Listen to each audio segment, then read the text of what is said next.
Stop letting your immigrant single mother's trauma hold you back, okay? She went through the trauma so that you could have a better life. So do it. I was raised by a single immigrant mother, and although I'm very thankful for her, I have some trauma that I need to unpack here. So these are some of the things that have worked for me, and if you don't relate, please keep it scrolling, but if you do, give me a follow. Hi, I'm May. Welcome back to my channel.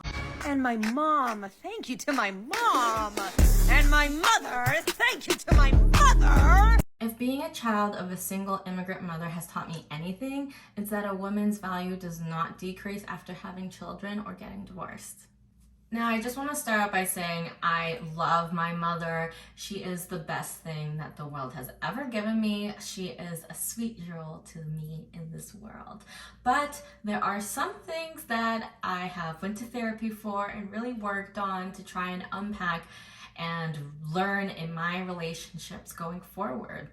And some of the things that I've learned is like, she has a provider mindset. And that comes from trauma. And I'm very thankful that she did because, you know, we went through a hard time. She got divorced. She had to provide for the family. And she did that. And she did it very well. And I'm so happy for her that she's doing well for herself. And she provides. And she taught me hustle and grind. She taught me discipline. She taught me consistency, showing up, doing things even when they're hard, and doing them consistently. And those are all things that typically are related to masculine energy. And so what does that mean? And everybody has a balance of both, feminine and masculine, men and women, both. But in this masculine energy that she used as a trauma response after the divorce, and it was a great coping mechanism at the time because it got us through that time. It got the family through that time period. We're doing well off financially now, and we're very stable. We don't have to worry. But at a certain time, me and my cousin, my two cousins, or three cousins, my sister, me, my grandpa, my aunt, were all in like a 2-bedroom apartment. Some of us were living in the living room, sharing rooms, of course.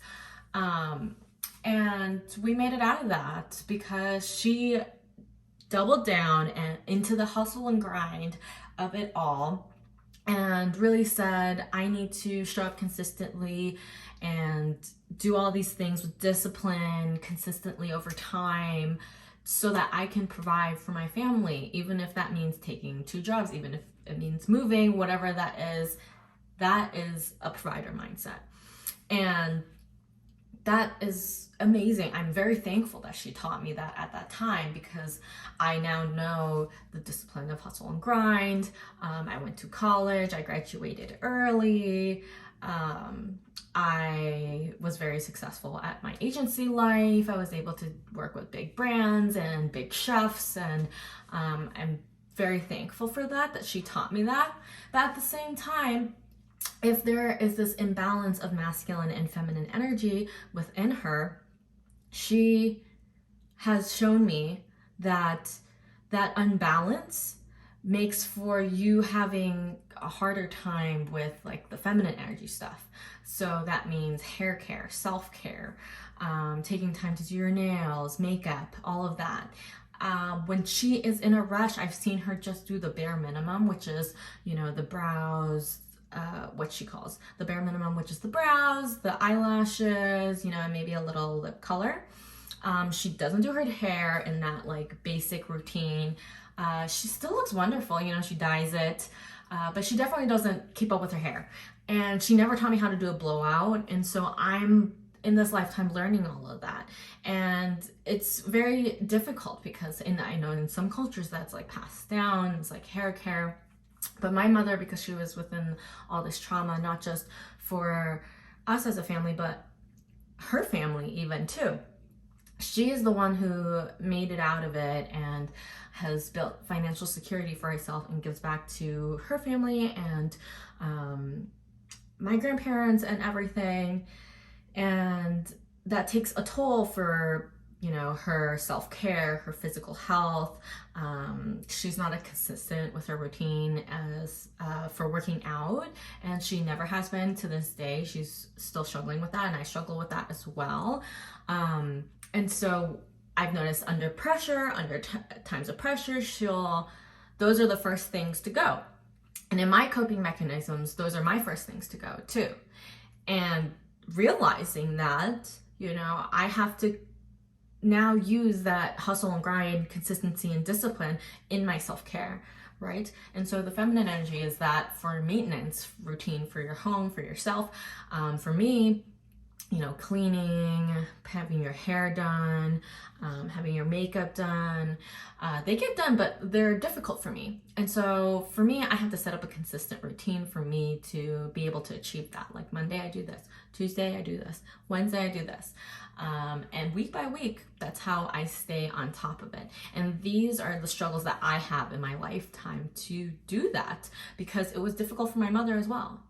And she never taught me how to do my hair, and she never did this and that, but I'm not gonna mellow in it. You're not gonna mellow in it. So when you're doing this and you realize that this relates to you in some way, you're not gonna do that anymore. You're gonna learn how to do your hair, maintain your hair consistently, okay, so that you don't fall off the horse as often. When you build momentum and motivation and entropy like adds up, you know, you won't be as sad, like letting everything fall off. And so you have built up all this stuff that you have to work on. And then now you're like, oh my God, everything's too overwhelming. I don't want to do anything at all. And so that has been really hard to unlearn, but it is possible. And I believe in you. And you can do it. It just takes one step at a time. So don't overwhelm yourself.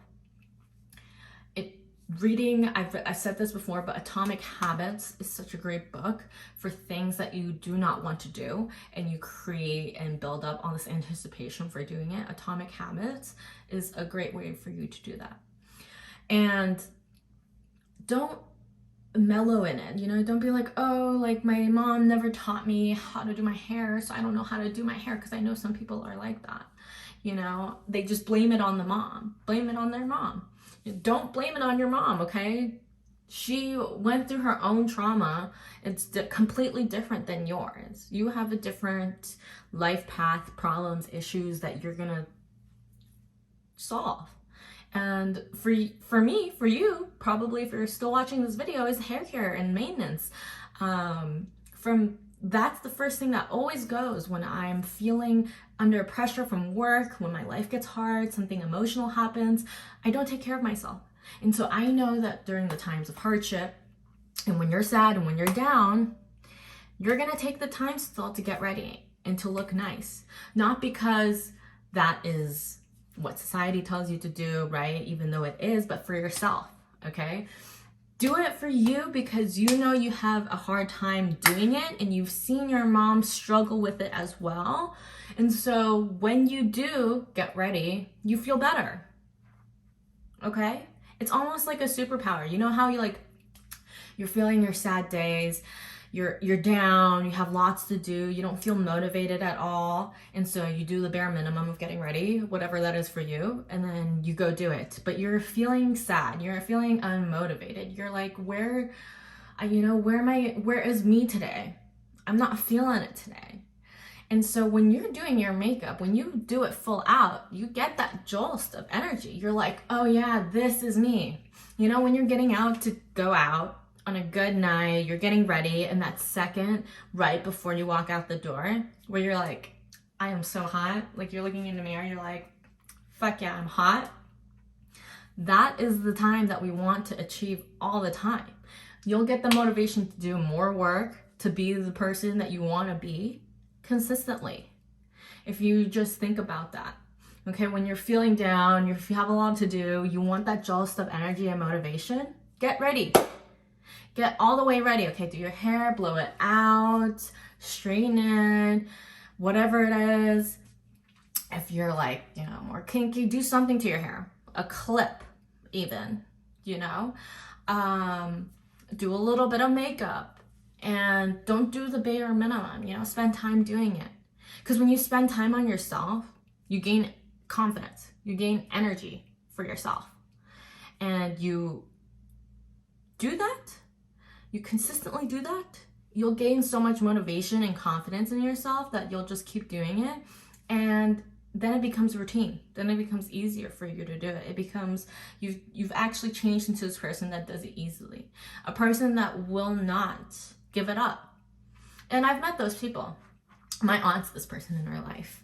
Even when she's stressed out, things happened, we're going on a long trip, at the end of the night, she needs to shower, do her hair, blow dry it completely until she goes to sleep.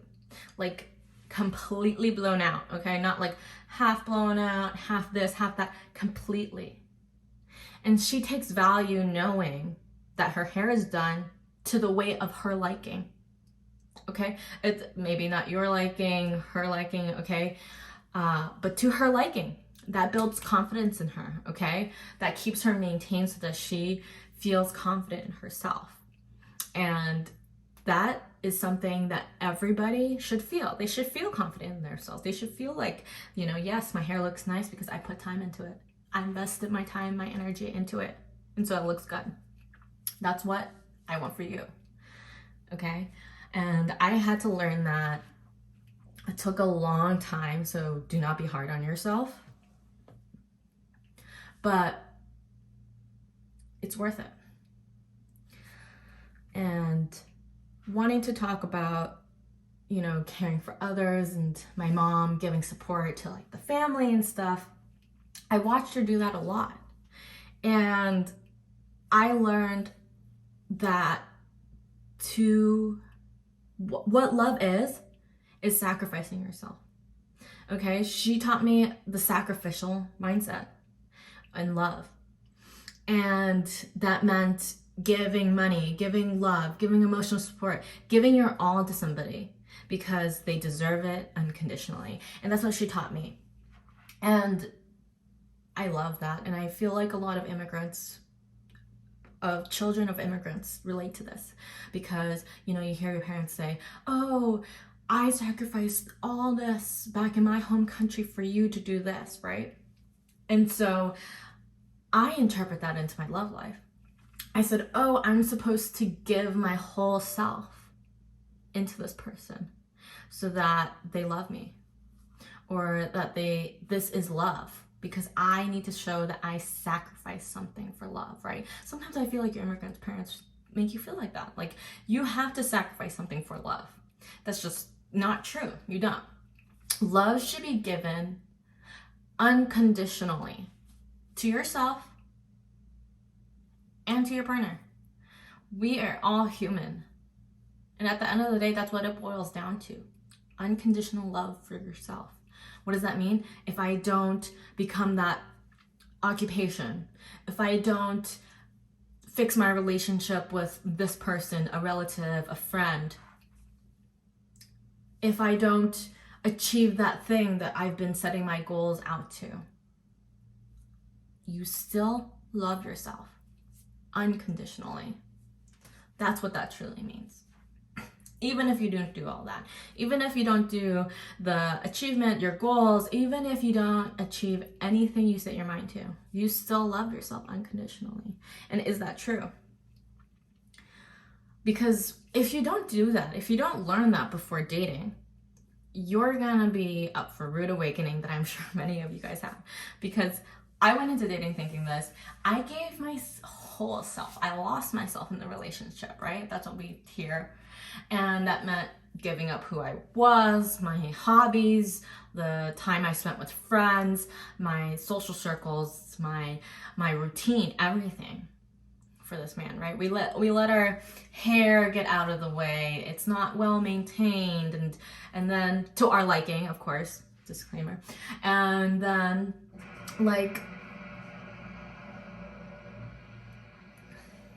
you stop going to the things that you love. You stop seeing the friends that you like. You stop doing the things that you love and only doing the things together, right? That's not healthy. And then they feel like you're doing this And so they lash out as well. You're using them for your own emotional need in your life. And so they know that, and they feel this emotional pressure of you doing that, okay? And it causes them to lash out. And I had to learn this for myself too, that I love myself. I need to keep up with myself and do my hobbies and do my self-care routine and work out and all these things, regardless if my partner is there or not. I make time for myself first before my partner, right? I make time for myself first, and I'm not sacrificing my time being in that provider mindset like my mother was, because she already did that. We don't need to repeat for another generation. I'm unlearning all of this so that I can have a better life. You can have a better life. Your daughter can have a better life. Okay? Unlearning all of that so that, you do not give your whole for love. And I'm not saying you don't love deeply. I'm saying don't lose yourself, right? Don't lose yourself. You don't have to lose yourself in this sacrificial mindset where you have to move to an abundant mindset. You have to move to, I don't need to sacrifice everything. The person who loves me will love me for me. I don't have to prove to them.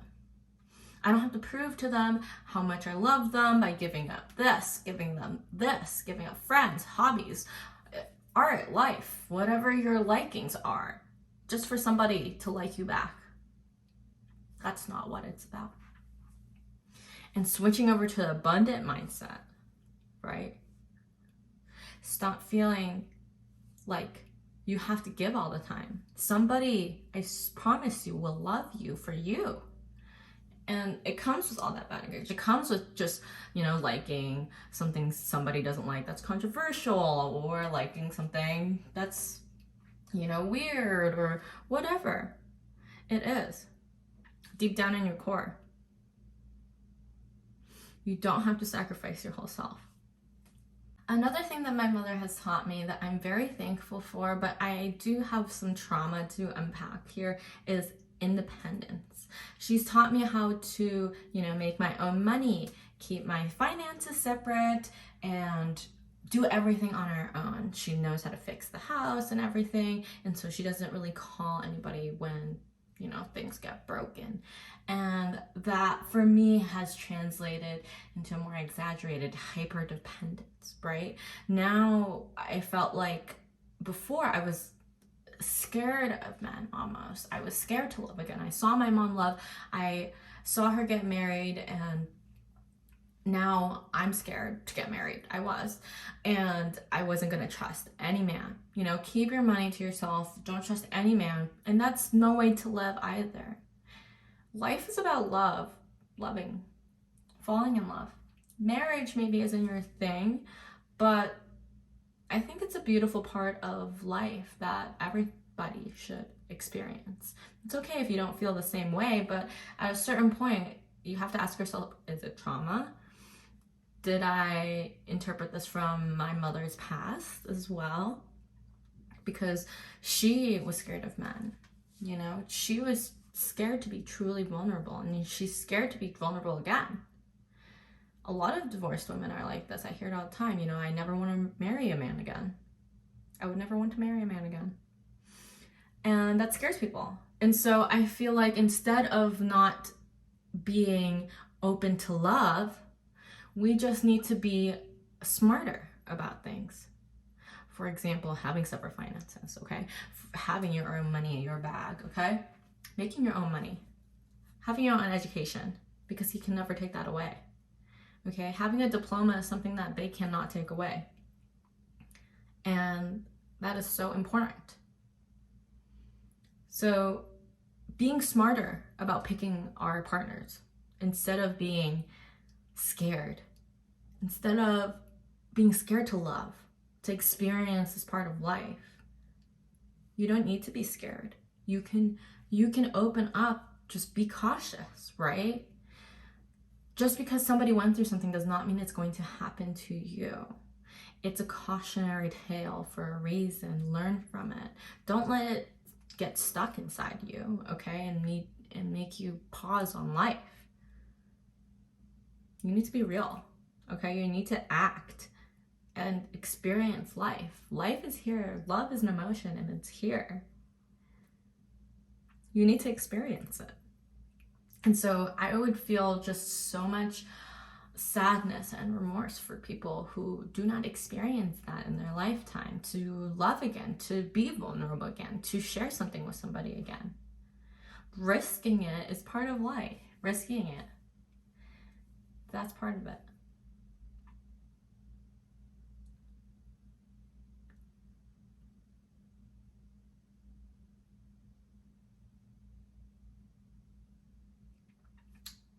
Not that my mother has never dated again. She actually is with a very, very nice man. I'm obsessed with them. They've been dating for a long time now.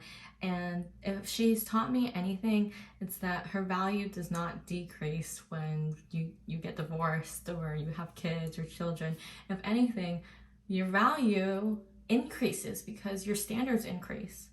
And so you want things more seriously, right? And it's not your actual value that we're talking about here. It's what you value yourself as, because you can only achieve so much. You can only get so much by how you view yourself. So if you don't think you're that high value or whatever, or you don't have confidence in yourself, you don't think that you could aim higher, you're gonna aim for low experiences. So you need to learn the standards so that you have higher standards. You can date better, learn from your mother's experience, but still experience love, life, emotion, beauty, being vulnerable, being validated when you're vulnerable. That's an important part of life.